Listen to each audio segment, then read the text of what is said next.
Çekirgeler familyası, Locustidae, Acrididae vesaire gibi çeşitleri vardır.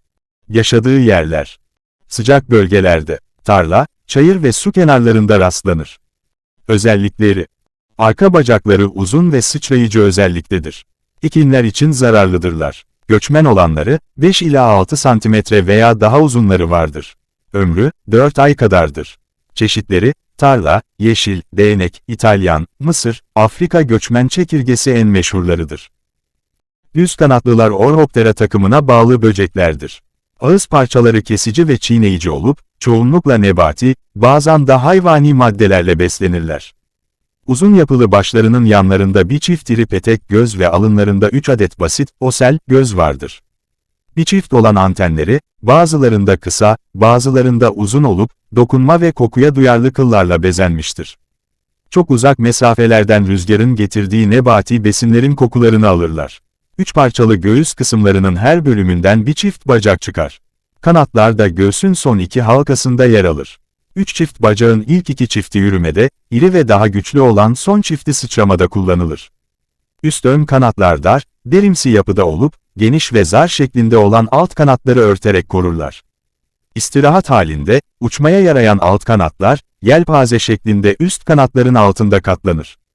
Karın kısmının her iki yanında solunum borularının açıldığı nefes delikleri vardır. Karnın her iki yanında zardan meydana gelen bir çift işitme organı vardır. Dişilerin karın ucunda yumurtlama borusu bulunur. Erkeklerde ise ses çıkarma organı bulunur. Bazıları arka bacaklarını ön kanatlara sürterek ses çıkarırlar. Bazıları da ön kanatları birbirine sürterek dişilerini çağırırlar. Tarla çekirgeleri, yeşil çekirgeler, kara çekirgeler yaygındır. Genellikle bitkiden bitkiye sıçrayarak beslenirler. Fakat yiyecek azalırsa, uzun mesafelere uçarak göç ederler. Bulut halinde 2000-2500 kilometre uzaklara gidebilirler. Gemilerin üstüne yağdıkları görülmüştür. Çekirge salgını ziraatte büyük afetlere yol açar. Kondukları alanları birkaç dakika içinde çöle çevirirler. Aradıkları yeşil yiyecekleri bulamazlarsa, pamuk ve yünlü elbise, korkuluk, hatta ahşap evlerin çatlak yerlerine saldırır, atın kuyruk ve yelesini yerler.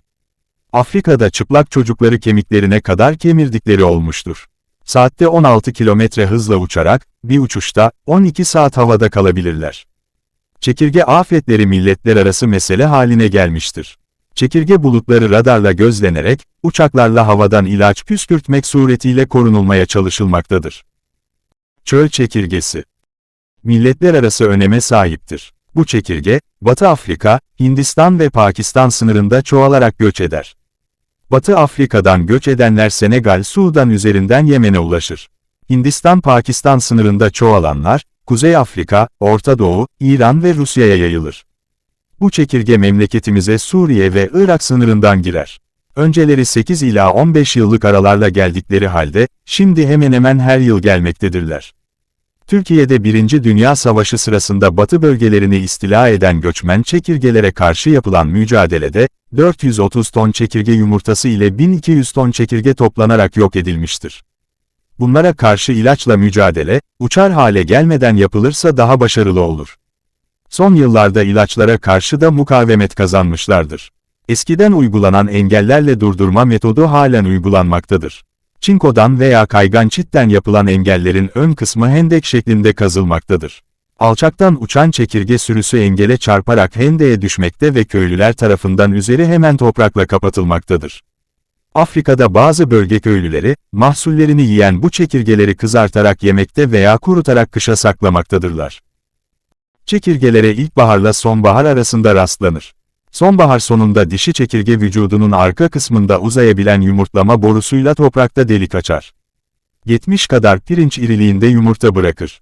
4 aylık ömrünün son haftasında 3 defada 200 kadar yumurta yumurtlar. Bu yumurtalar kışı toprakta geçirerek ilkbahar ve yazın başlangıcında, 34 santigrat derece sıcaklıkta 11 gün içinde açılırlar. Yumurtadan çıkan, nimfa denen genç çekirgeler toprağı dışarı atarak çıkarlar. 9 milimetre kadar uzunlukta olup, birkaç defa deri değiştirerek büyürler. Nimfalar her ne kadar anne ve babalarına benzerlerse de kanatsızdırlar. İkinci deri değişiminden sonra kanatlar çıkmaya başlar. Çoğu çekirge 5 defa deri değiştirir. Yumurtadan çıkan yavru birkaç gün bitkiyle beslendikten sonra, aktifliği azalarak bir dala sımsıkı tutunur. Dış iskeleti ensesinden çatlayınca genç çekirge yumuşak vücudunu dışarı çıkarır. Gerinerek bir miktar uzar. Yeni iskeleti meydana gelinceye kadar kendisini bitkiler arasında gizler. Deri değişimleri 4-5 gün aralıklarla olur. Çekirgelerin çoğu bir ay içinde deri değişimini bitirir. Fas çekirgesi 45 günde erginleşir. Döllenmemiş yumurtalardan üreyen çekirgeler de vardır. Bu durum daha çok değnek çekirgelerinde görülür. Böyle yumurtalardan dişi yavrular çıkar. Genç çekirgeler, bazı sinek ve arılar, kurbağa, yılan ve birçok kuş için aranan yiyecektir. Kuşların insanlara faydalı oluşunun bir sebebi de, bu gibi birçok zararlı böcekleri ve çekirgeleri yemesidir.